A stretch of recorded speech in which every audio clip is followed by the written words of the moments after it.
Jaden Robinson, a grown man in his 30s, charged with stealing a car with a loaded firearm, has his 5-year sentence cut in half due to racism and colonialism. Just a thought, but maybe if we don't cut criminals some slack, perhaps it might lower crime rates in Canada. In any event, here are the facts. Jaden Robinson then emerged from behind the vehicle wearing a black hoodie and a balaclava, a ski mask, confronted Mr. Shahid Norai and demanded the keys. Mr. Robinson, holding a firearm in his right hand, took the keys by reaching into Mr. Shahid Norai's pockets, entered the Mercedes, and drove off. Jaden had passed conviction for aggravated assault, theft under $5,000, and robbery. Despite both the Crown and the defense, Jaden's own lawyer, recommending a 5-year minimum sentence for his crimes, Justice Andre Chamberlain, the judge, who is also known for reducing sentences for any Indigenous criminals, disagreed. As I quote, "The jails are the ones failing the community,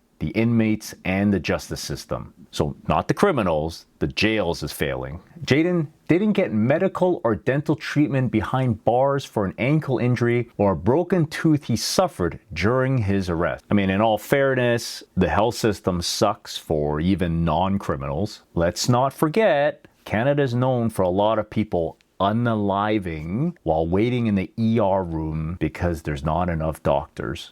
Jaden Robinson has lived his life under the yoke of racism and colonialism. In other words, he has to account for the fact that he's Indigenous while determining his sentence. Isn't that a form of racism in itself? What was particularly galling, said the judge, were the actions taken by correctional officers in September of 2025 who removed traditional art, teachings, prayers, and posters of Indigenous heroes that remained on the walls of the former Indigenous range and disposed of them in the trash. I would think what's galling is using a loaded firearm to steal a car from a country where we have the craziest laws in regards to pew-pew. The Toronto South Detention Centre deliberately chose not to follow its own policies protecting the rights of Indigenous inmates, said the judge. Just a thought, but how about protecting the rights of the victims by not reducing the sentences for criminals? Because of the following reasons, he reduced the sentence by 1.7 years and credited his pre-trial custody by 1.5, therefore reducing his sentence in half. Was this right? Fair? Makes a lot of sense, making a difference in the community, helping reduce crime in the future? I'm curious what you guys think.